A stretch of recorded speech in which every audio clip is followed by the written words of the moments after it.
नमस्कार, आप देख रहे हैं एसएमपी झारखंड न्यूज। हकीकत है तो दिखेगा। आइए बढ़ते हैं आज की खबर की तरफ। क्या करेंगे सबसे पहले तो इनके बारे में? पहले तो राज्य के अंदर 4 क्वारंटाइन पॉजिटिव पूरी तरीके से दुरुस्त हो गए।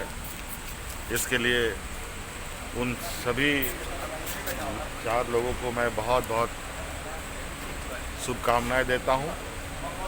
आप सुरक्षित हैं, सुरक्षित रहें, हमारी ऐसी आशा है। पहले तो सिर्फ पॉजिटिव ही मिल रहा था और काफ़ी चिंतनीय हो रही थी आगे क्या होगा, लेकिन अब इस जंग से हम जीत भी रहे हैं। अब और मजबूती से इस जंग को लड़ा जाए। सर, दूसरा जो बहुत अहम सवाल है कि क्या कोटा से बच्चों को लाया जाएगा, क्योंकि आपने भी आज मीटिंग की है। क्या सरकार से अनुमति मांगी गई है बच्चों को लाने के लिए झारखंड के? देखिए, बड़ा आश्चर्य की बात होती है। हमारी अभी अभी प्रधानमंत्री जी से बात हुई और कई मंत्रियों से बात हुई। पीयूष गोयल साहब से भी बात हुई, स्टील इंडस्ट्री से भी मिनिस्टर से भी बात हुई। और हमने जो आज उनका तो मुख्य ये था कि जो आज का जो ढील मिला है, इस संदर्भ में राज्य का क्या विचार है। और हमने तो अपने विचार यही कहा कि अब ये आज पहला दिन है, कम से कम 2 दिन लगेगा, उसके बाद ही कुछ चीज़ें कुछ स्पष्ट रूप से आएंगी। अभी सिर्फ आकलन के आधार पर कहा जा सकता है। और इसके अलावा हमने प्रधानमंत्री जी से भी कहा है कि हमारी कुछ चिंताएं हमारे सहयोगी मित्र के द्वारा बढ़ा दी जा रही है। जैसे यूपी सरकार के द्वारा कोटा से छात्रों को वापस बुला लिया गया और इसको लेकर हमारे राज्य के बच्चे भी इससे काफ़ी हतोत्साहित हैं। उनका भी लगातार हमारे कंट्रोल रूम में फ़ोन आ रहा है, हमें संदेश भेजे जा रहे हैं और यहाँ तक कि इनके परिवार जन भी हमसे मुलाकात कर रहे हैं और मैं काफ़ी इससे मर्माहत भी हूँ, काफ़ी मुझे तकलीफ़ भी है। ऐसे हालात में हम इनको कैसे वहाँ से रेस्क्यू करें, कैसे लाएं।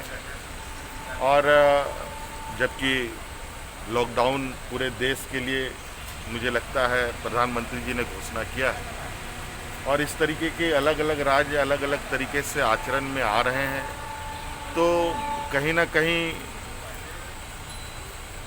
मुझे लगता है कि एक ही देश में 2 तरीके के नियम कैसे लागू हो सकते हैं। मुझे लगता है प्रधानमंत्री जी को इस विषय पर देश के समक्ष अपने संबोधन में बात रखनी चाहिए कि ऐसी परिस्थिति उत्पन्न ना हो। आज की हालात ये कहती है कि राज्य केंद्र सरकार को मदद करे और केंद्र सरकार राज्य सरकारों को मदद करे, तभी ये संक्रमण से लड़ा जा सकता है। आज ये संक्रमण देश के हर कोने में, दुनिया के हर कोने में बसा पड़ा है। ना जाने किस जगह पर यह संक्रमण आपका इंतज़ार कर रहा हो। मैं तो यही आग्रह करूंगा, जहां अपने आप को सुरक्षित समझते हैं आप वहीं रुकें। झारखंड के लोग, झारखंड के मजदूर, झारखंड के छात्र छात्राएं, आप किसी भी हालत में, कल केंद्र सरकार बोलेगी या आप हमारे यहाँ आना चाहेंगे तो हम आपको रोक नहीं सकते। ये आपका घर है, लेकिन जहाँ रहें सुरक्षित रहें, यही मेरी आपसे गुजारिश है और आग्रह है। सर, पीएम ने क्या कहा? सर, आपने जो पीएम से बात कही, उन्होंने सुना है, कोई ठोस ये तो नहीं उन्होंने कहा, लेकिन मैंने कहा इससे हमारी चिंताएं ज़्यादा बढ़ रही हैं। हमारे राज्य के लोगों में एक असंतोष का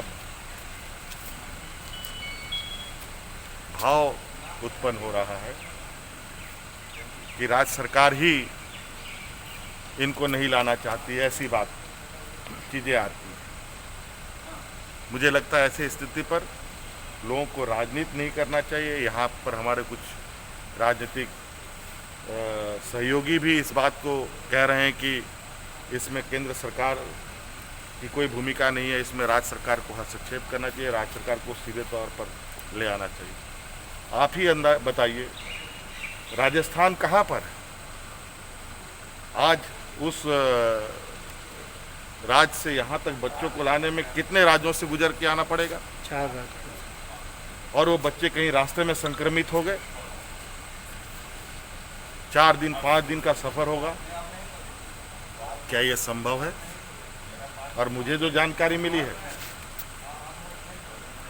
शायद मेरी जानकारी गलत हो, ईश्वर से मैं दुआ करूंगा कि यूपी ने जो कोटा से बच्चों को लाया है उसमें से एक बच्ची संक्रमित निकली है, पॉजिटिव। आप अंदाजा लगाइए स्थिति कितनी भयावह होगी और कितनी पैनिक हो जाएगी। इस वजह से आज मेरा ये मानना है, आज की इस आपत्ति की घड़ी में सबको एक साथ चलने की आवश्यकता है। राजनीति करने का समय आएगा, जिंदा रहेंगे तब राजनीति करेंगे। उनको एक संदेश छात्रों को जो वेट कर रहे हैं सरकार के निर्णय का, उनको क्या बोलना चाहिए? मैं उनसे आग्रह यही करूंगा कि आपके संदेश हम तक पहुंच रहे हैं। अगर आपको वहां किसी तरीके की असुविधा है तो कृपया आप हमें ज़रूर अवगत कराएं, लेकिन अगर आप सुरक्षित हैं तो मेरा आग्रह होगा कि आप वहीं सुरक्षित रहें। पता नहीं आप अपने घर आएंगे या झारखंड आएंगे, इसी दौरान या झारखंड में कहीं पर भी आप संक्रमित हो जाए तो जो अभी आप जिस ये के साथ रह रहे हैं और उसमें आप मुसीबत में पड़ सकते हैं। आज ये संक्रमण किस दरवाजा पर आके खड़ा है कोई नहीं बता सकता। सर, ये आखिरी क्वेश्चन ये है कि निजी अस्पताल जो है रिफ्यूज़ कर रहे हैं। ये बात आज के दिन में ये बात जदा कदा सुनने को मिल भी रहा है, और कुछ सिर्फ हमारे ही राज्य नहीं, कई राज्यों से, कई जगहों से ये खबरें आ रही हैं। इस पर हमने पदाधिकारियों को कहा है, इस संदर्भ में सभी अस्पतालों को नोटिस जारी करें। अगर ऐसी हरकतें होंगी तो उस पर कानूनी कार्रवाई की जाएगी। तो अपना ख्याल रखें, क्योंकि आपसे हैं हम। लेटेस्ट अपडेट के लिए चैनल को सब्सक्राइब, शेयर, लाइक करना ना भूलें और बेल आइकन का बटन जरूर दबाएं ताकि आपको लेटेस्ट अपडेट मिलता रहे। धन्यवाद। जय हिंद।